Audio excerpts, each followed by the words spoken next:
Most people design their life around their work. I'm going to recommend that you do it exactly the opposite way, designing your work around your life. As an entrepreneur, you've got capabilities that most people in the world simply don't have. You've got choices that you can make that most people in the world simply can't make. So let's make those choices. So let me give you an example of somebody who actually was not an entrepreneur. He was the CEO of a major company. So the CEO of Bennett Paint and Glass in Salt Lake City, Utah, when I got into my MBA program, we did a case on him one day, and I didn't even know this story, even though I grew up like 15 miles away from there. Here's what he did. He had young kids. He decided he wanted to still be a major part of their life, even though he was CEO of a major company. How do you do that when you're CEO of your company, still have time for your kids? So what he did was 2 days a week, maybe this is the opposite, I can't remember which one was which, but 2 days a week, he got the kids off to school. So he got them up, went through the morning routine, got them off to school and everything else like that. And then he started work at 10 a.m. and then landed at like 7 p.m. Then 3 days a week, he started his work at 6 or 7 a.m. And then he got home before the kids got home from school and spent the rest of the afternoon and evening with his kids. And that's simply how he designed his life. He prioritized his life around he prioritized his work around his life as opposed to the other way around. So his family drove his working hours, not the other way around. Let me give you another example. Brandon Sanderson, which, by the way, if you like fantasy at all, you need to read this guy. So Brandon Sanderson, he is one of the most prolific authors in the world, and he's absolutely amazing. So I want to show you an interview with him and what he said in that interview. So let's do this. Okay. So this is an interview with Brandon Sanderson. Can you tell me a bit about your process? Do you have a favorite time to write? He says, I'm a night writer. I've always been a bit of an insomniac, and I built my pre-publication career off the back of working graveyard shift at the hotel, during which I would write books at the front desk. And this worked very well for him. So he got paid to write his books. What a great idea. Okay. These days, I usually go to bed at 4 or 5 a.m. and get up at noon or 1, depending on the day. And I usually do 2 writing sessions. Now think about this. So there are writers who are proud that they produce 500 words a day. Okay. This is why he's one of the most prolific writers in the world. I'll usually write from around 1 until 5 p.m. And then 5 until 10 is family time. And then about 10 o'clock, I go back to work and I work from 10 until that day's work is done. Okay, so he's choosing to design his work around his life so that he can be there for his family. And by the way, just so that you know, in another interview, that first shift when he's writing from 1 to 5, he's writing one book. During the second shift, he's writing a different book. That's how you do this stuff in productivity. By the way, there's another key thing in here I wanted to show you. Okay. How do you know when a project is done? Well, art is never finished. It's only abandoned, right? By the way, that's not just art.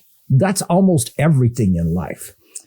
That famous quote, a project is done when I feel that I can't make any more significant improvements to the story. I'm only going to start taking sideways steps. If I revise it, it doesn't get any better. It just gets different.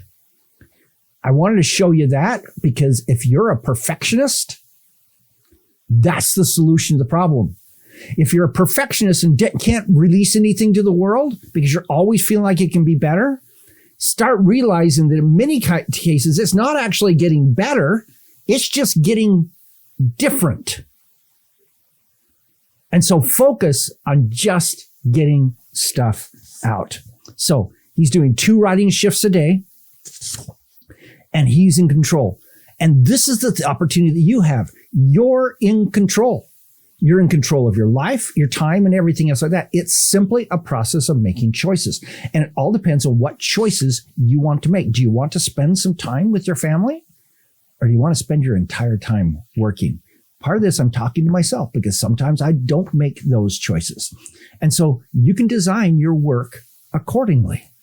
So if you're going to do this, let me share with you several keys to success and the ramifications of this and that process. Number one, you have to stop when the time is up. So Brandon Sanderson, I write from 1 to 5. I then stop and go spend the rest of the evening with my family. Then I can come back to it at 10 o'clock and work until it's done because no one else is awake at that time. But if you're going to do this, if you're going to set these rules of this is when I'm going to work and when I'm not going to, you got to stop and show some self-discipline and stop working so you can go do those other things. So in other words, what I'm saying is keep your commitments to yourself and to your family. The problem with entrepreneurialism is that for many of us, it sucks up our entire life. And that's all we do. Okay. So now, presuming that you're willing to set a schedule and actually stop when that time has happened, what you've just done is you just made time a key factor in your schedule, in your work. You're time bound now. Time is a scarce resource. So since your work is now time bound, you need to focus on the key tasks to make profits. So you're no longer wasting time doing a bunch of research. You're no longer wasting time doing a bunch of social media. You're no longer wasting time doing a whole bunch of other things that are not key to putting profits in your pocket. What you're doing is you are only doing work that develops profits during that time because your time is limited. I'm going to share with you a quote that I'll share with you who said it, okay? The mark of a great man is one who knows when to set aside the important things, in order to accomplish the vital ones. Who said it? Brandon Sanderson, the same guy I was just quoting to you, the guy who is literally doing that every single day in his writing schedule. All right. So now, because your time's limited, you're going to spend your time focusing on the things that actually bring in profits. Now, you're probably still going to have too much to do in the hours that you can do them during the day. All right. That's a problem. So you're going to have to make choices, but some choices, it's like, no, I really got to make this choice to do this work. Here's where hiring a team and outsourcing becomes key. Here's where at a certain point, you can't do it anymore because you've made commitments. I'm going to keep my commitments to myself and those who are important to me. All right. Now I need to bring in other people to help me to be able to keep those commitments. And by the way, another piece, automation. I need to add automation to my life. That may be AI, but AI is not the only automation solution. There are a lot of them out there, and start tapping into those so that to make you even more productive. So all of this, everything I just talked about, is all based upon one key realization, which is this. When time becomes your limiting factor, productivity compensates for that. When time's your limiting factor, productivity compensates for it.